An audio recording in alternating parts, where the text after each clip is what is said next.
Welcome to Beyond the Reps, where we talk about all things your physical therapist and trainer forgot to tell you. I'm one of your hosts, Whitney Stephenson. I am a gym owner, a celebrity trainer, and a personal training coach. And I'm Dr. Hanna Shays, your co-host. I'm a physical therapist and practice owner. All right, we're live. We're recording. The first one. First time. I'm like nervous, but not nervous. Come on. You weren't nervous in your first time popping your podcast, Jerry. Oh my God. No innuendos. Okay, fine. This is Hanna and Whitney, and we are attempting to record our first podcast. We're actually just sitting upstairs at my house on the floor having some, what we've debated is called turmeric tea. And we had a goal in mind to kind of start a conversation around health and wellness and creating some clarity. And we decided the best way to do this and have other people either listen to our conversation or be involved in our conversation or contribute to our conversation, do it in a podcast. So here is episode numero uno. And just so you guys know, we're not going to be cutting things out or editing, so if you hear a little blooper, you're going to hear it. Yeah. We got lots of bloops. We don't have time to edit this. We barely have time to do this in the first place. We just like each other and want to hang out more. Yeah. And again, I like we were just talking about being real and authentic and, sharing, our own education, our own experiences, and just trying to create some clarity within like the health and wellness space, as well as some humor, and just bring in a little bit more of a life to what we do when we're with each other, a few times a week in our at Sunmade Fitness at the studio. So this is episode 1, and Whitney, what are we talking about today? Well, today mainly it's just an introduction, right? We know each other, peripherally, we know each other professionally, but we're kind of just really getting to know each other and really kind of creating a friendship as well as a partnership. And we're trying to obviously communicate to our audience, all 3 of you listening, hopefully more, about what we're going to be talking about in the future and like why we think having a conversation in the first place is important. That sounds lovely. So I feel like I've gotten to know you gradually over the past 10 months that I've been in your gym space, but there's pieces of who is Whitney Stephenson that I just don't have, and we don't need to go all the way back to your childhood, but I think maybe a good starting place for you would be when you decided that training was something maybe you wanted to do professionally, and why. Yeah. Just some context and some history. I have been a lover of movement all my life. My parents, they did have me in many sports. I ended up specializing in swimming, and swimming really took me through college and all the way through the 2012 Olympic trials. And then after that, I got a job. I was, trying to figure out in my young 20s, early 20s, like, what do I do now? I'm not a swimmer. I'm not a student. I'm just me. Like, what do we do? And like, why do we need to work out? I honestly didn't know. I was going to LA Fitness at the time because I was thinking, well, that's what people do and where people go to work out. And I would like get on the Stairmaster and cry.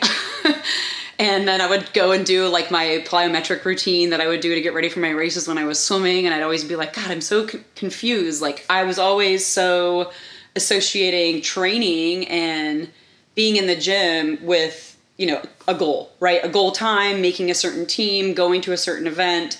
And then when I was just in there doing it for myself, I was kind of like, well, this is really weird. I don't even have this relationship with myself. Like, I don't even know what that is. And I did not start coaching right away, although I had coached swimming and I had coached people in some dry land, which is basically like cross training for swimming. But I hadn't done anything in like the fitness realm yet. And then eventually I was at a job where I was inspired to try CrossFit. A lot of the girls I worked with were doing CrossFit. They were like, oh, you'd be great at this or you'd really like it. So I tried that out, really identified with it. And then decided to become a coach. I was like, all right, I'll get my level 1 and I'll try to figure this out. Maybe it's something I can integrate into my life.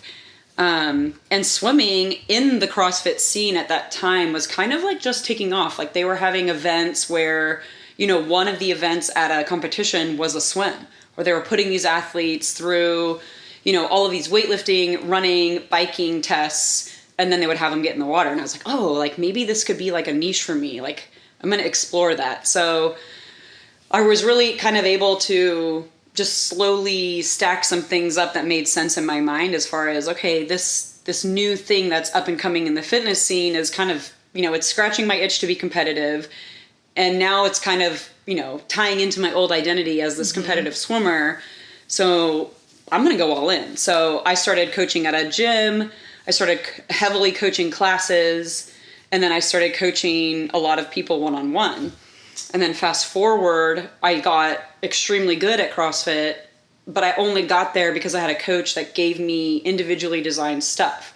So he took into consideration that, my training age is 28, because I've been active and working out really heavily since basically I was born, and gave me like a plan just for me to get good at something. And I was like, whoa, this is so different. Like I'm not having to fit into a class. I'm not having to fit into a certain group, because when I was swimming, there was always a group.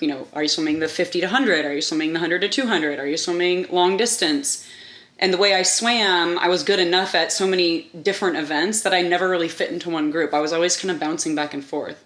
So I never had this coaching that really kind of identified and built me and my program up.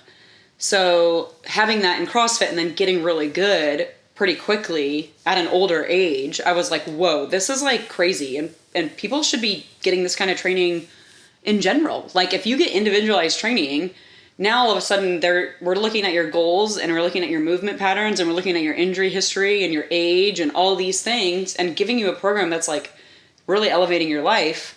Why don't I do that for people? That's like what's helping me. So then that is kind of what inspired me to create a business. So that's kind of been my journey in a nutshell to get me from basically college athletics into the professional coaching world. I don't really know if that's the story you wanted, but that's the story you got. The story we're getting. Well, so it's funny when you said like that was, swimming was your identity, and it's like, well, maybe this will fit this new identity with, where I'm at in my life. And before you said that, I was like, this is an identity move. This is all about identity. I can relate to that. Yeah. But also one thing that you said that I resonate with is people aren't getting that movement training. How does it feel to move properly in your sport? It's from a young age. It's just, you start doing mini kickers when you're 4 and soccer, and it's just go chase the ball. And then if you're good, you just keep going. And the warm-ups are just like, they're just jog, grapevine, static stretch. I know that I never got any type of movement coaching in any capacity. Yeah. And you played soccer like at a pretty high level, right? Yeah. So I played for 20 years, literally age 4 to 24. Basically around the age of 10, my dad just signed me and my twin sister up for a travel team tryout. And that was basically my life every single day until college. Yeah. I did the Olympic development program in high school. We played Region 3, and then I played for UNC Chapel Hill's club team. Yeah. So soccer, same thing as like my swimming. It kind of like took you through college. And then that's a one bummer that, I mean, the sport landscape for women is constantly changing, but I do feel, I mean, I was in college, freaking almost, 18 years ago, 17 years ago. Oh my God, was it that long ago? Literally so long ago. I mean, I can't even imagine I'm saying that out loud. So the landscape for women is definitely different, but I do feel that I poured my heart and soul into this certain sport, and it gave me so many good life lessons. But like, and when it comes to, the relationship I have with movement, everything that I've learned since then has grown, like my relationship with movement. I don't have the relationship with movement in my body today that I had in college. In college, it was like looking, if I even said your relationship with your body and movement, it was like a barren landscape. There was nothing. It was Sahara Desert. There was like nothing going on. And it's so interesting that now, like, there's so much that's changing in a good way. I think in a really good, positive way. I think the most wild thing is that in physical therapy school, they don't teach you what we just talked about. They don't teach you, this is how you should feel when you're moving. Like, we get anatomy, we get functional anatomy, so that's more biomechanics, like, oh, your glutes and your quads help you squat, that type thing. Not, oh, this is how you do it, and this is how it should feel. It's school is just teaching you how to pass a test. You get some experience in clinicals if you have a good instructor and you're at a good place of maybe doing a better job than what you get in school, but that's also just like pure luck of the draw with where they send you. Yeah. And it's only 2 months each experience. Yeah. So yeah, we did not come out of school knowing how to, how it feels to even properly move, like you talked about you learned in CrossFit. No, I mean, I went to you had an abbreviated version of my journey through athletics, but I went to 2 Division I schools and swam at both of them, and we had strength training. I mean, water is heavy, right? Like, swimmers, we do strength training. I mean, I left not knowing how to squat. I learned how to squat and bend my knees and engage my hips and glutes and brace, 10 years after being at 2 Division I schools and having strength and conditioning coaches. These coaches that also worked with the football team, so... and I do believe that, like, the landscape of those coaches now there's a new breed of coaching that has probably entered the equation when it comes to, like, college coaches. But I do think that being able to address some of these things in conversation or in person or in treatment or in training, or even with, like, the youngins out there that want to get better or want to take sport into the next level, is just paramount. It's just like one of the things that is most important, and one of the things that was probably missing when you and I were in school, for sure. Yeah, definitely. Okay, so I would also like to know about your business's birth in Jupiter, Florida. Yeah. Sunmade Fitness. So, like I said, I kind of had I gave you a little bit of my journey into, being really inspired to create one-on-one coaching and making it accessible for people, and kind of being a voice for it. Like, hey, this is important. Like, just going to the group class or just beating yourself up in the gym or your garage or, slugging through your life without some kind of guidance isn't necessarily the best thing for you. So I was slowly collecting personal training clients at the gym I was working at. And then, lo and behold, old COVID sneaks up on everyone. And it just, again, that kind of changed everything. Gyms shut down. And for a lot of people and a lot of gyms, it was kind of a time that took people out because they didn't want to sweat with other people. They didn't want to be around other people. But for me, in offering one-on-one training, people reached out. They were like, hey, I need help. Come to my garage. I'm not moving correctly. I'm so bored. I need a new workout. I'm not making any progress. And a lot of people were not attached to the sensation of progress, but when you're training alone, it is hard to feel and create something where they're seeing some kind of, like, progressional evolution, right? So during 2020, I got super busy. I had the most clients I ever had, even though the gyms were shutting down. And in 2021, the space that I was operating out of, they ended up shutting down because they kind of lost momentum all through 2020. But I was gaining momentum on the side with doing all of my individual training and working with people one-on-one. And I was like, man, like, what am I going to do? And am I just going to, like, shut down like everything else? And I was like, no. I kind of dug my heels in and I drove around Jupiter and I found a little old cheerleading gym. I walked in, it was like completely empty concrete floor. And I went, oh my gosh, I can do this. I can get this. I can be here. This is a spot for me. This is a spot where I can train my clients. It's tall enough. I can put a big rig in here. I can train and do the things that I'm really passionate about. And I know I can guide and help people express themselves through movement in this space. So I pulled the trigger. I, signed the lease. I got the equipment and built it out. And lo and behold, July 2021, Sunmade Fitness, like the studio, the facility was birthed out of a whole mess of coincidences, I guess. A beautiful mess. Yeah, a beautiful, it was a beautiful mess mess of the pandemic of Yes, 2020. and I'm sure, I mean, I can't even imagine. I think you were in a hospital during the pandemic. And then, please, I need to hear everything about that. And then I also need to hear about stability and wellness and how that came, because I know it was mobile, or it is mobile. You're a little bit of both right now. So, like, please, I want to know. Hospital, COVID, stability, and wellness. Yeah, so it's an interesting story. I did not initially start my career in orthopedic rehab. Stability and Wellness is the name of my business now. It is sports and orthopedics. I actually got my first job working in stroke and neurologic rehab in 2019. That's when I graduated from the University of Florida. I moved down here because my husband is from Palm Beach Gardens, so it's neuro rehab in the hospital is not the setting that I first thought I'd be in when I graduated, but moving to Gardens in 2019, let me tell you, there were no good jobs that also paid decently and had good benefits. I had 5 offers and I took the one in the hospital. So I was in the stroke rehab hospital setting for 3 years, all through the beginning of the pandemic. And when the pandemic did hit, we stopped getting a lot of stroke patients because people were scared. Yeah. And they went to the big hospital where they received the acute care that they needed. And then they said, we don't want to go to another hospital. We're not getting sick. Yeah. We're going home. So the hospital that I was in didn't close. We just started taking a lot of other patients that we didn't normally take. And that was a little bit taxing, I think, for everyone on staff. And so by 2021, I kept thinking to myself, is this for me?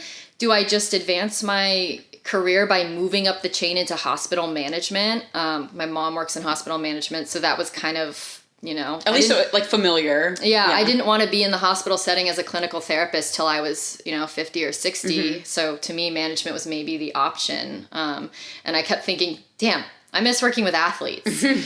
And then I stumbled across the concept of non-insurance-based physical therapy on YouTube, actually. And my brain exploded because I had no idea that this was an option. This was not talked about in school. I mean, I was in school from 2016 to 2019. I think 2018, 2019 is when more people started learning about, independent cash-based physical therapy. But and I think a lot of different kind of therapies were popping up, or not even therapy. I mean, even just kind of like health in general, things were coming up like, hey, this dentist doesn't take insurance. Hey, this person doesn't take insurance. You're just going to go and they're going to charge you a rate, and then that's going to be it.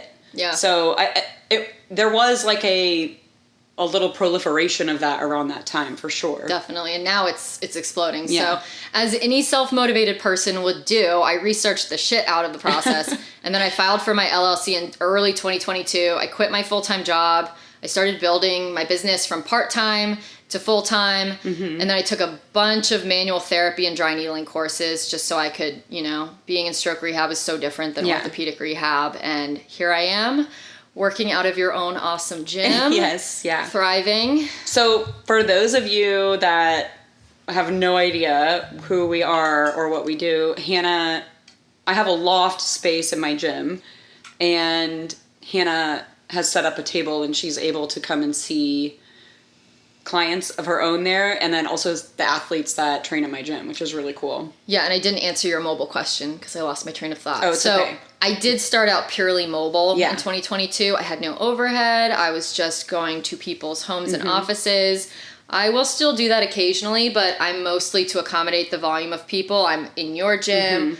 I'm in another gym in Juno Beach. I'm about to be in a space in West Palm Beach. I see people out of a clinic in Gardens that my friend owns part of the time. So I'm kind of almost in a triangle in northern Palm Beach County. It's kind of strategic. Yeah.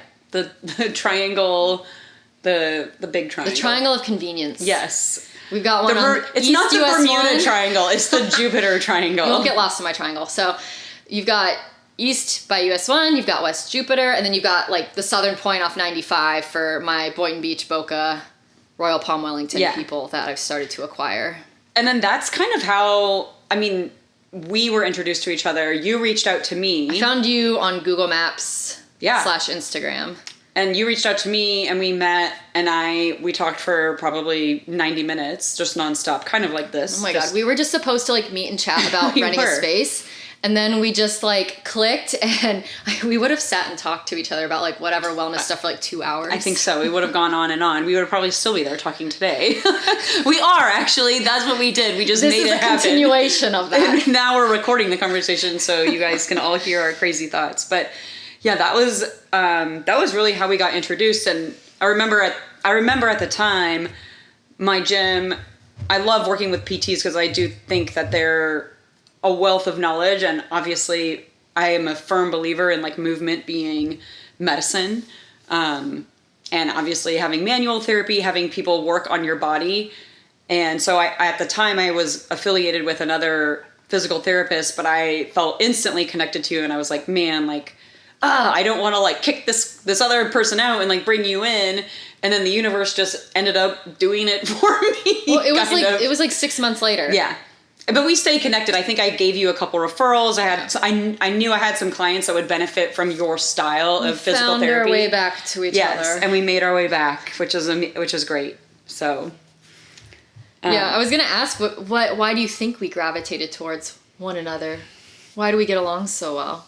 We have the same personality type. Yes, type A. I know. Like when Hanna says that she looked or she researched, like know that it was hours and scouring and probably more research than, I don't know, anybody has spent putting together like for a thesis. And that was just for her to find I did do a job. And she did a thesis. So hello.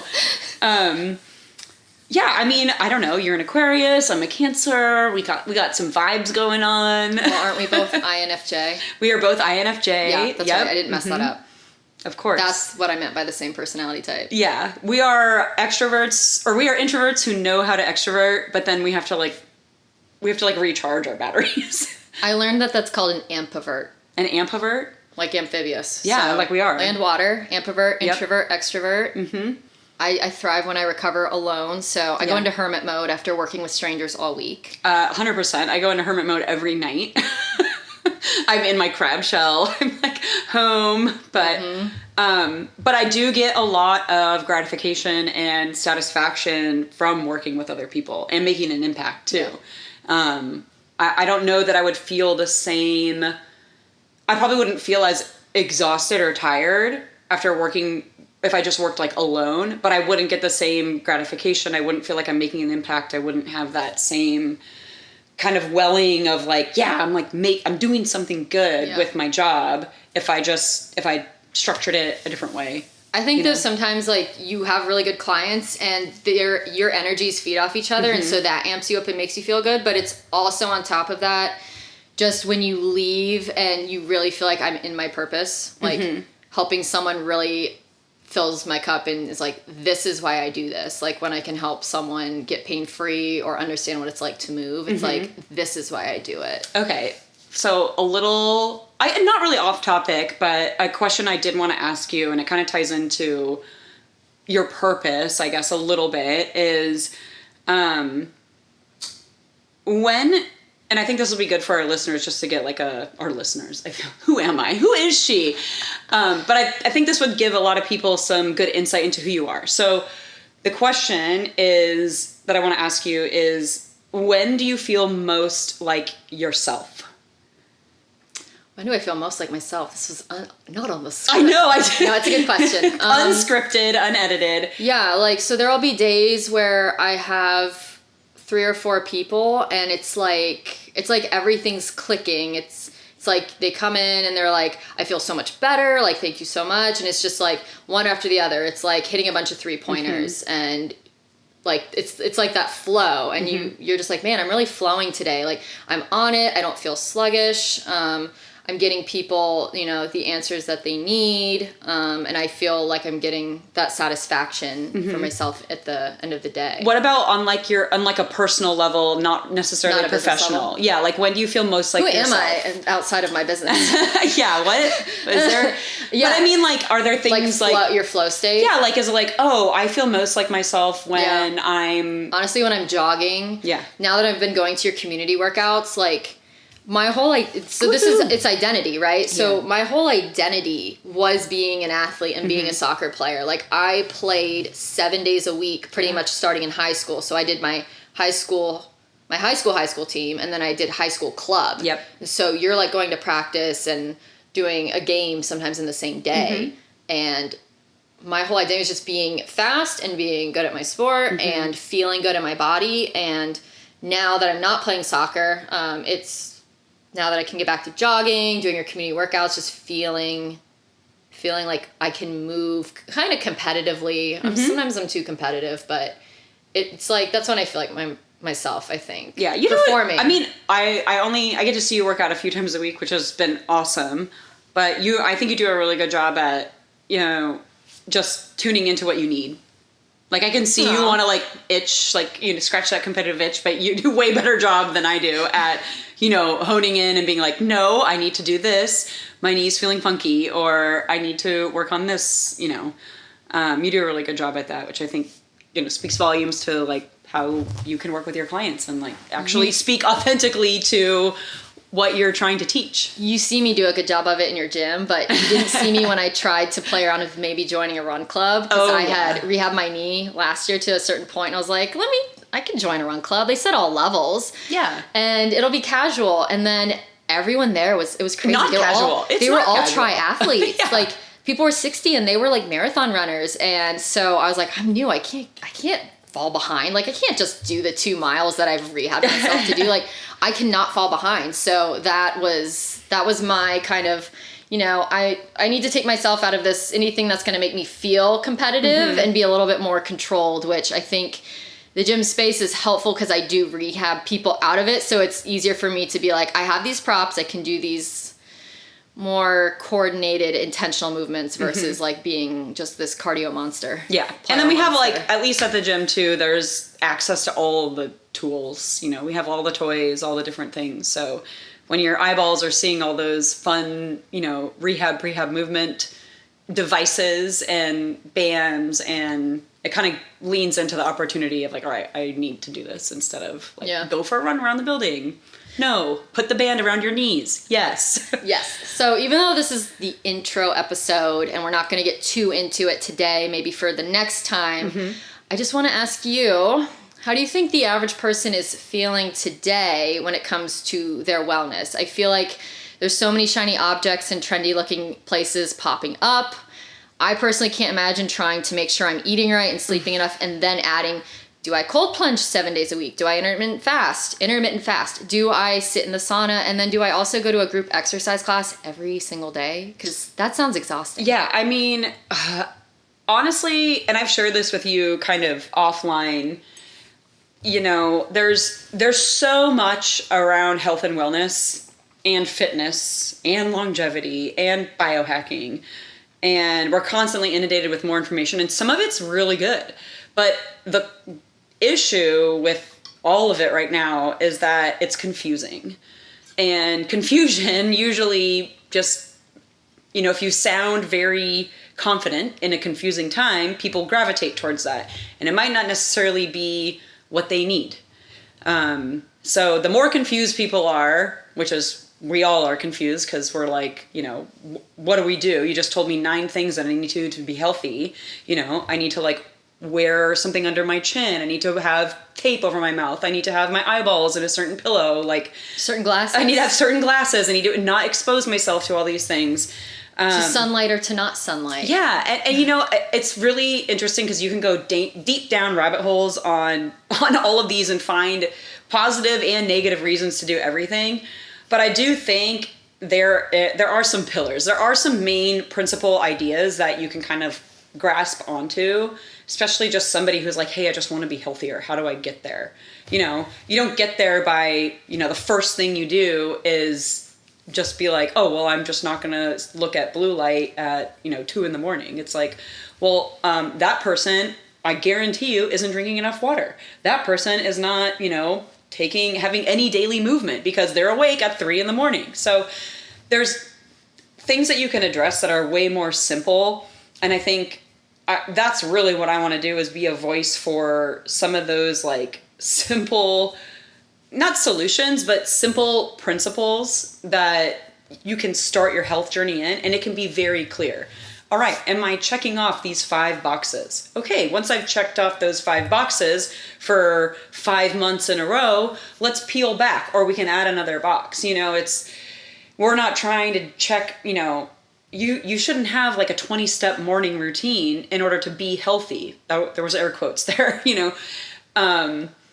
you should be able to have something that's simple that you can do consistently over time. And then once that is built in, then you can add to it, or you can dive deeper and you can go into those, okay, so now maybe I do want to investigate into cold plunge and see how that affects me. Or I do want to, wear blue light blockers. It's the biggest thing, I think, is that there's a lot of confusion, and it's okay. I mean, don't feel bad about being confused. It's difficult working in a space of confusion, because I can say something that seems so simple, but because I'm not tooting my horn and showing my 6-pack on Instagram, or I don't have 10 million TikTok followers and I'm not as confident as somebody on TikTok, and I'm too old to be on TikTok, that it's hard to be listened to. I'm not always heard. And some of the things are really simple. Some of the things about being healthy can be very, very, very simple. And they often get overlooked. So hopefully with this podcast and with further deep diving into this conversation, we can shed some light on those principles that are simple and that you can connect to and that you can be consistent with, and that you can apply. You can find application for them. I think one of the most helpful things that someone actually kind of told me when we were talking about supplementation, but I think this can apply to anything that you just talked about, diet, sleep, habits, is if you're going to do something natural, give yourself a season.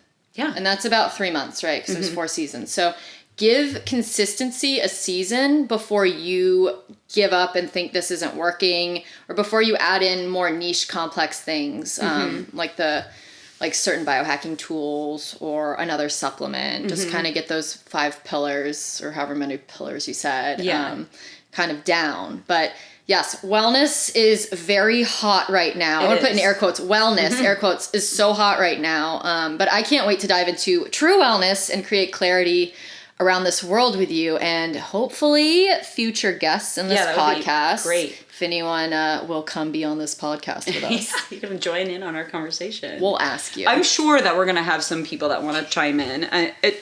We're not the pioneers on this subject. There's a lot of people, I think, who are either frustrated with the health and wellness scene, or who are also just passionate about us, and we really want to help people. We really want to make an impact and change your life and really see people be healthier, in the long run. I can't express how it's upsetting to me when I see the amount of unhealthy people and how much they struggle. I mean, just going to the grocery store it's borderline depressing for me at times. And not because I'm oh my God, these people are uneducated. It's because I feel bad. Some people genuinely don't know. They don't know how to make the effort, or where to make the effort. Or, like we just talked about, the information that's out there is contradictory or so confusing or so in-depth, and it's not presented in a simple way. Well, and it changes. Don't drink coffee. Drink coffee. Don't drink red wine. Drink red wine. Cortisol is bad. Don't raise your cortisol. Cortisol is Fat good. is You bad. should have high cortisol. Fat is bad. Fat is good. Gluten-free water. Make sure you're washing all your vegetables 19 times. Frozen vegetables are really terrible for you.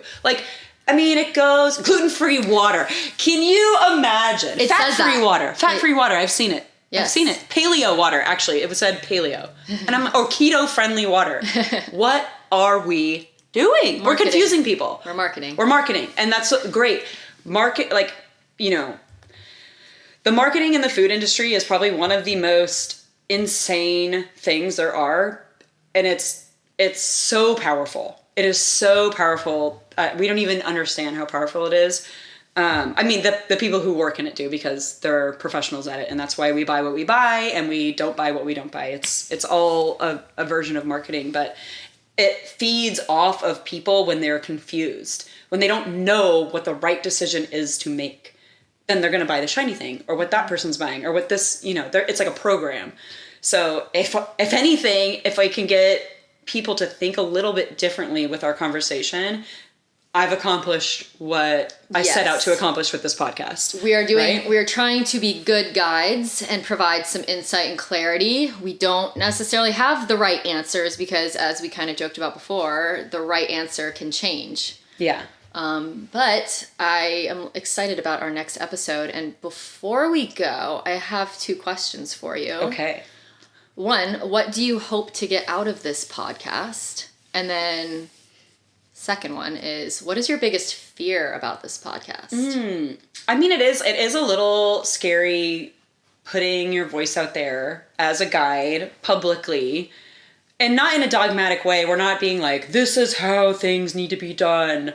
But just in a way that is going to be challenging for people. I want to challenge people to think a little bit differently about health, about wellness, about longevity, about their food, about, some of these things that this industry, this health and wellness industry that's making billions of dollars, and kind of like setting this idea aside that it really can be simple.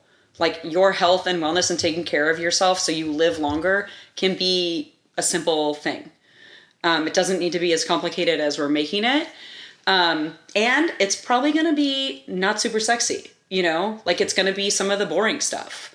And then our podcast won't be boring. I mean, hello people. It's Hanna, it's Whitney. There's going to be some excitement. And there's probably going to be some off-color conversation, most likely from me, because I tend to be more off color than Hanna. Hanna's a little bit more refined. I'm a little more rough around the edges. I grew up on a dirt road, so please blame my parents for everything. Thank you. I won't be as raw because I'm terrified of getting haters if I'm too raw. Yes. So that's my biggest fear. But personally, I just like that we can have hopefully local guests that we can better connect with. Kind of expose you guys to other leaders in the Palm Beach County area. Yeah. And I just enjoy a good creative outlet. Yeah. So I think that's what I would hope to get out of it too is, not only inspiring people to think differently, but also, that's just one of my personal goals in general, like aside from this podcast, but including this podcast, is to like build community within Jupiter and especially within like the health and wellness realm. I've worked really hard on bridging the gap between, there's a local really awesome paddleboard community out here.